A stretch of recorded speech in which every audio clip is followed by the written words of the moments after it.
Welcome to Fasting Space. So nice to have you here. Hope you are well today. Whether you are well or not feeling so well, let's move toward wellness together. Fasting space, I like to say it can be very simple in both theory and in practice. It doesn't have to be a deep experience. We say we can have a superficial fasting experience, meaning just make a few small changes. Think atomic habits.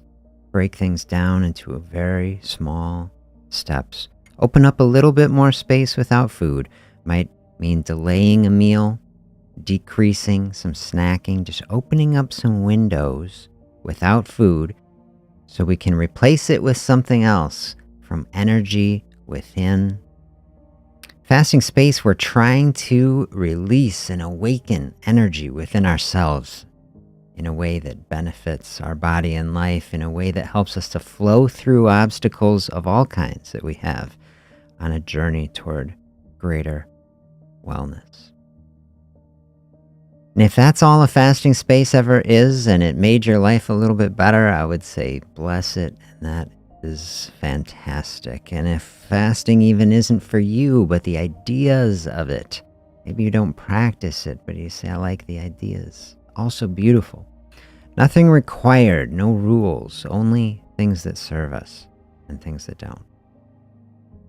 But I'll tell you, there's a shallow end of the pool and there's a deeper end of the pool. And whether you are in a space where fasting is difficult and you need help with it to really unlock it, or it's a superficial practice that you're flowing through and you say, I just am interested in what does a deeper level look like? Today, I'll answer any questions you have. If you're not even on the path to say, how do you get there? Let me know. Do you have a fasting practice, and what does it look like, and what is your experience? I'd love to hear about it. But to me, fasting is so fascinating because it is sitting really at the center of our being, and we have these multiple beings, at least from a certain point of view. We have a mind, we have a body, and I would say we also have a spirit. And that isn't something you have to believe, but it is something that many people believe. And that's why I put the mandala here. Mandala here is just the summary from Wikipedia. A sacred circular symbol originating from Sanskrit, meaning circle, representing the cosmos, unity, and wholeness. Those are some things that I'd love for us to move toward. In many spiritual traditions, use balanced geometric figures used as a tool for meditation, something that can definitely take us into the same space. Marks a sacred space or marks a journey from the outward self to the inward. So I definitely want to take us on that sort of journey today. Is that a journey that you are up for in life? Journey from something superficial to something deep, from something outward to something inward. This is something that I really resonate with, especially fasting. See, if we're on a weight loss path, aren't we trying to get in? Do you ever feel that? Sometimes people talk about that. How do I unlock? How do I find where is this energy? How do I release it? Think of the entire weight loss industry. Isn't this what we're trying to do? We're trying to exercise in some fashion to burn up energy. We're trying to change our diet in some fashion to create, hopefully, negative energy balance, let the energy out.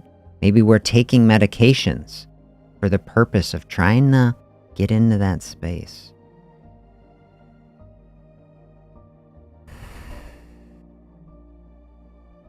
I am here primarily, I say, a natural path. Is there a way to lose weight, move toward metabolic health naturally, working with the body instead of fighting against it? recognizing health that is already present without having to buy it or consume it. I did a session a long time ago, minimalism and fasting. Minimalism as a philosophy, doing more with less. Okay. You can take that to your living room, say we're going to decorate, arrange our furniture and the amount of it in a minimalist fashion, not so much, only the essential. To me, fasting is minimalism for the body, bringing it into our life, like literally into ourselves. Think about minimalism in the living room. Maybe we don't need 3 couches there when one will suffice, you know? Think about what does that mean in our body when we bring that concept in. Help to clear out things we don't need. Do you see the parallel and how we're walking on a path? Today we are walking on a path of forgiveness. When we are sitting at this space, I said, the intersection of our physical body, our mental experience, whatever you believe about the spiritual existence that we have. Okay, I say forgiveness is something we can see more in a spiritual sense. Can we bring it into like our mind? We're going to hear from some psychologists today, not in any kind of spiritual sense. They say help with our mental health. Often we have to forgive. And think how many sessions we've done seeing the body, the mind is really the same. Mind arises out of the body, presumably in some mysterious fashion. The same thing. When we get into that very interesting intersection, what are things that we find? I say we find gratitude, compassion, love.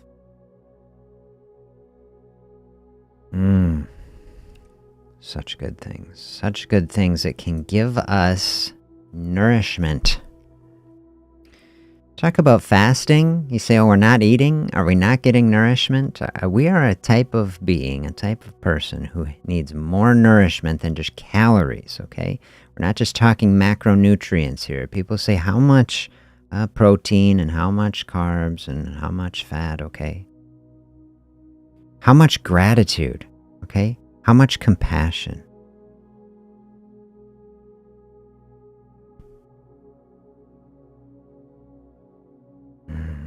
These are the types of nourishment that I say we really need.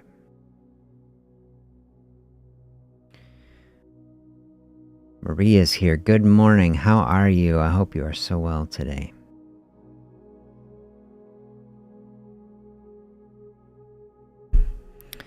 Any correlation between gallstones, pancreatitis, and fasting? Whether that's...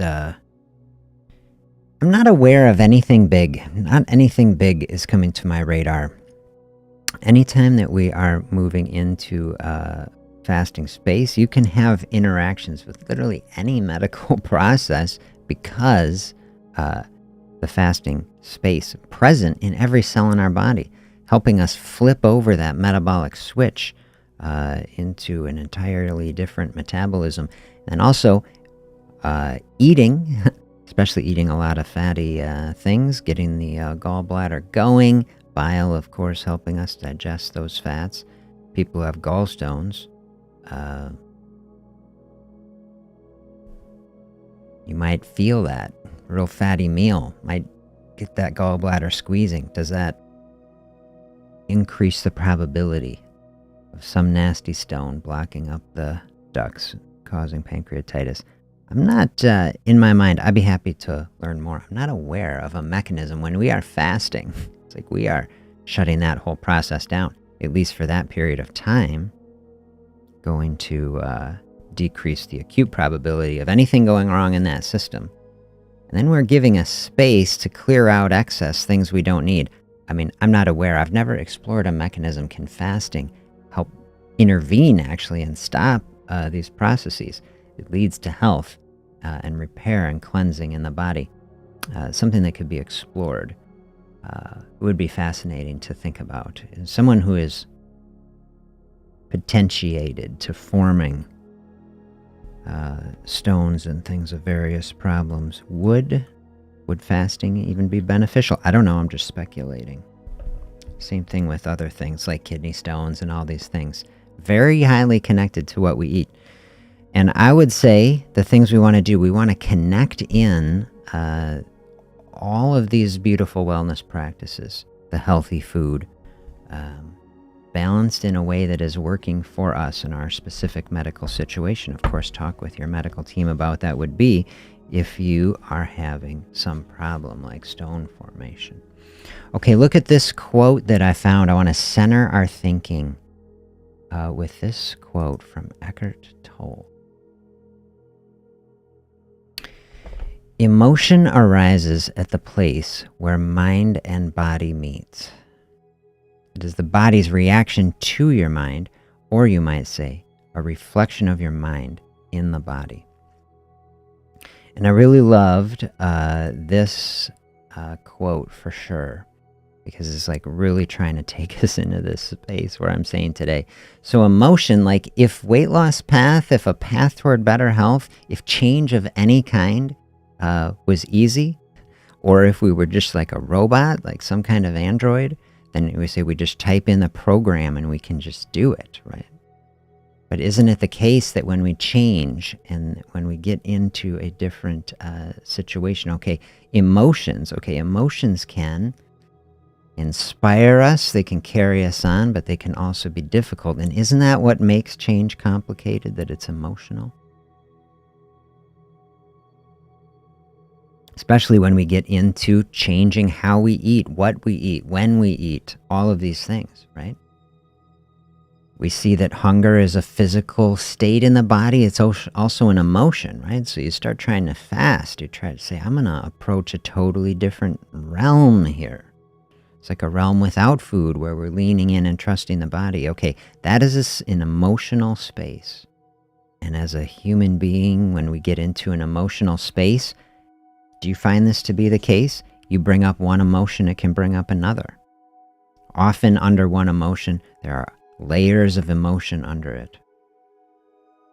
Maybe anger is on a superficial place, but then sadness is beneath it, for example.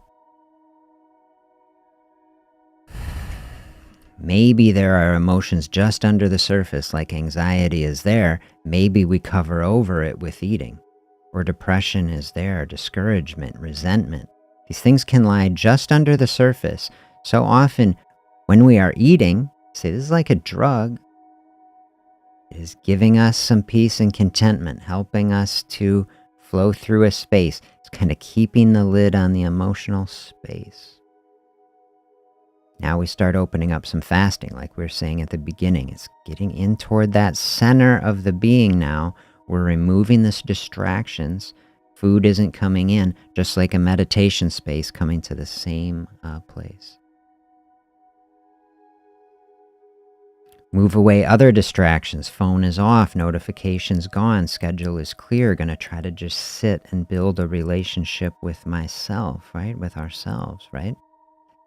Fasting taking us into that same place. There's two practices that you do both together. Clear out some fasting space and give some space for reflection. Then the emotions come, like Eckhart Tolle is telling us. And what do you do in that space? So I am reading a very interesting book, The Fellowship of the River, and by Dr. Joseph Tafur, if that's how you say it. And I want to give you a slight passage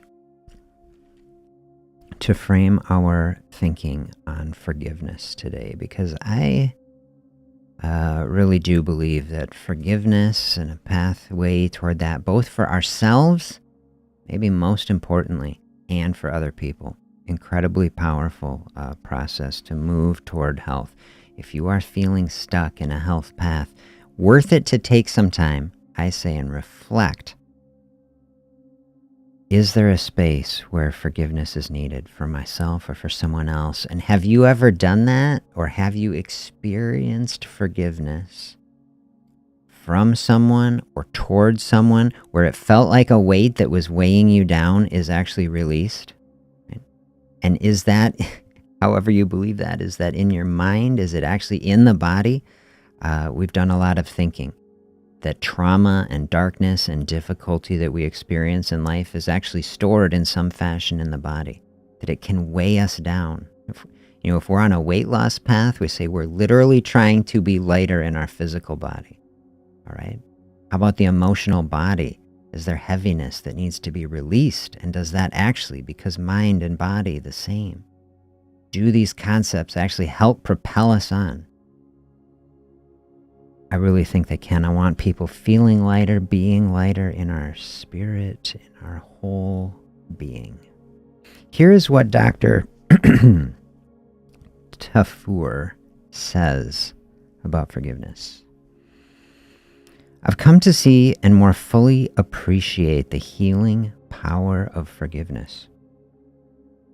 Renowned Swiss psychiatrist Carl Jung remarked that forgiveness exists at the intersection between spirituality and psychology.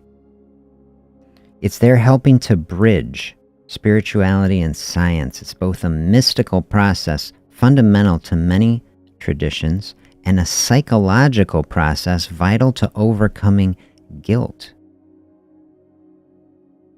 Forgiveness is ultimately a faculty of the psyche or the soul. And through such faculties, we resonate with higher energies like gratitude, compassion, love. Forgiveness acts across the entire psychic landscape, whose terrain includes dreams, as well as psychological, psychiatric, and psychosomatic phenomena, meaning mind-body. It is a spiritual process that heals the emotional body. That's what I'm saying in this session. Forgiveness to heal the emotional body. Is it the case that if we heal the emotional body where we have been wounded, can that lead? This is my big question to us. And I would say I do believe it. That healing the emotional body can heal the actual physical body. You say, look, we're just in kind of a medical space, right? We want to get a medical effect. And I think one of the big, what do you call it? The poverty of Western medicine has been the complete disregard for anything like this. We just say, listen, weight loss is simple. You're eating 1,950 calories. Like, we can dial that so precise. Now it's going to be 1,650. It's like, do you see how we're so far away from a thoughtful human perspective of what it is actually like? This is what, and I would say in the fasting space broadly, the fasting genre, if you will, that it's even worse, and this is one of the reasons I started talking about fasting. From my perspective, fasting is incredibly powerful. It's taking us to a deeply profound, some people would say even spiritual place. You don't have to believe that. But therefore I say it should be approached extremely gently, kindly, and compassionately, which is the only way we should treat ourselves. Because my experience, both as one person, I've been incredibly hard on myself for a very long period of time. And most people are. Fasting as a tool could be used inappropriately. It could be used by someone to punish themselves and actually inflict, restriction on themselves, and that sort of mindset is how many people approach all health practices, people working themselves to death in the gym. An exercise process like a fasting process should be a joyful expression of health.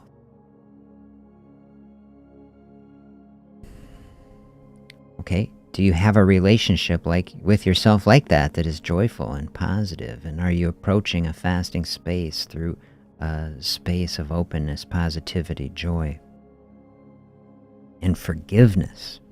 Here we go on with Dr. T. In order to forgive oneself, one starts with the mental concept and the intention. Okay, you've got to understand the idea of it. you've got to really want to do it. That's the intention. I talk a lot here about intentions. What are our intentions? What are we trying to do and accomplish?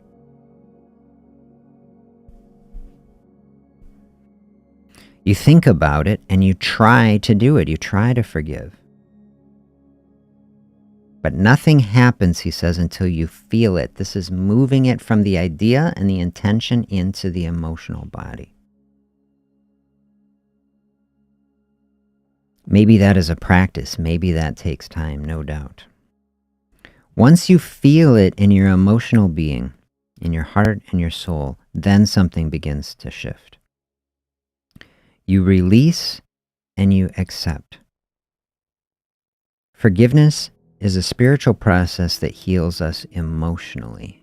It is the emotional healing that leads to psychological and physical improvements. And that, of course, is where I want to take us. Psychological and physical improvements. Who would like some of that? I would like some of it for myself, and I would like it for everybody who is interested in having it. This is one of the big things that I want.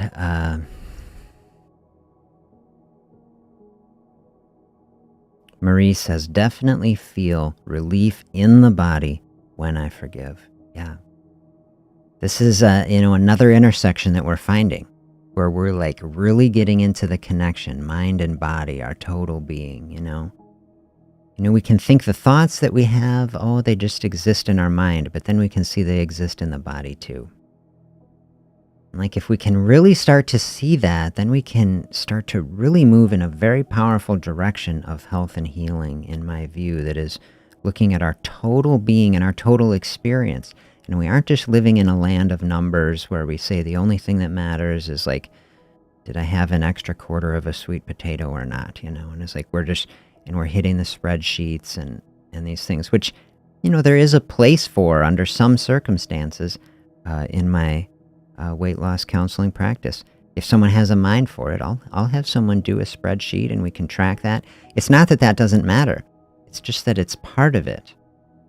And often people find it a hindrance. Some people can find support with it for a while. Some people who are really analytical, I've seen, track things for years and years, and that's fine. But most people get lost in numbers, and most people feel it as a reduction, in an experience. And the thing that I want most of all for people is to try to create a flow through a space, that you put in work and you do things to find a state of flow where it's like, we don't have to struggle so much with it, and we don't have to microanalyze every sort of thing. And really we're developing and creating a way of being that just feels good, ultimately. It feels good because we are meeting our emotional needs. We're removing barriers, maybe forgiveness, a key tool in removing a barrier to the flow. Like if you say, man, I am stuck. It's like things are such a struggle. Like, is there forgiveness that is needed for self or someone else so that you can experience, like Maria is saying, release, that the body is feeling better. I say we've got to do it. Well, I'm telling myself that. You make your own decision. Make your decision. What is your path that you are feeling in this moment? Are there things that are coming up as we're talking through it? Say yes. Spaces. Maybe it can be in the contemplation space today. Maybe we're not aware of it right now. Maybe the initial step is bring awareness to it.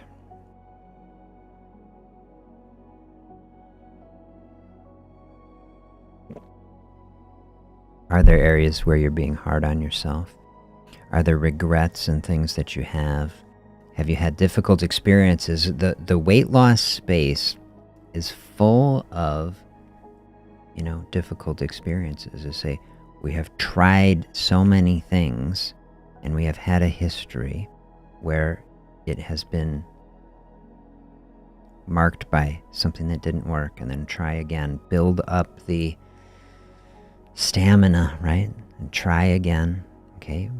That process can wear someone down over time, right? Trying and failing can be very discouraging.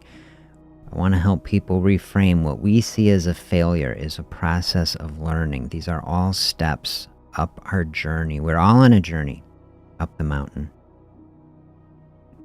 Process of forgiveness is a process of seeing that, especially for ourselves, to find appreciation, compassion, and gratitude for it. What is the quote from just the other day? Bless the thing that broke you, right? Bless the difficulty that we have been through. Recognize that it has been part of the process that has formed us into who we are. This is how we bring in love and light into everything that we are doing. And it's how we encounter joy, recognizing that that is present here. We aren't going to find it too often, meaning a deep, satisfying joy. Not too often we find it out. We might find some entertainment. We might find something fun, okay, for a time. Right? Trying to get into that deeper place to really move forward in a different direction. That is what we want.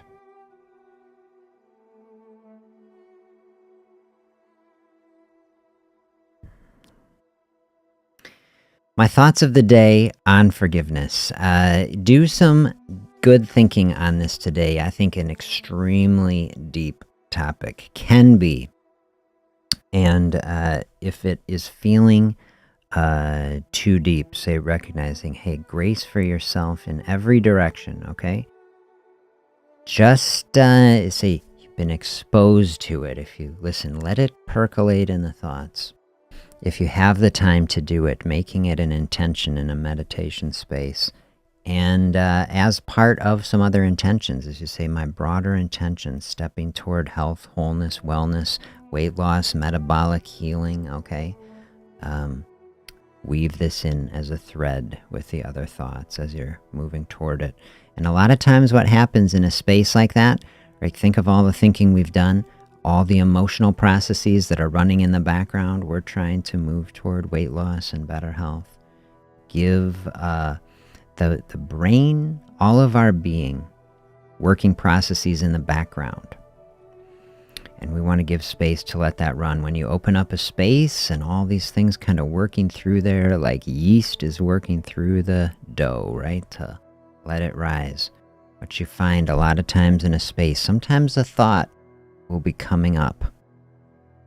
And sometimes this takes discernment, but you say a lot of times, if we are being thoughtful, we're taking a deep breath, we're moving towards something deep, and we give things some space. Pay special mind to the thoughts that come up. When you start loading in forgiveness into this thinking machine, what are the thoughts that come up? A lot of times I think the body that is storing it say, hey, here is something that is blocking, and it will try to release it into that space. Maybe a memory comes up. Maybe a difficult thought comes up. Is that something that you can acknowledge? Can you bring forgiveness to that? Like you loaded in forgiveness, right? We do it, and then the body brought up an idea. Can those meet in a space? Like matter and antimatter, just obliterate it, and then the barrier is gone. Barrier is gone, or barrier is integrated, that we accept it, that maybe it always stays a part of us, but it stops being a barrier, and transform it from something dark into something light. Just like we're trying to transform ourselves into something lighter, something more positive and healthier day by day. Lovely to share these thoughts with you. I hope you have a beautiful day. I look forward to chatting with you again soon.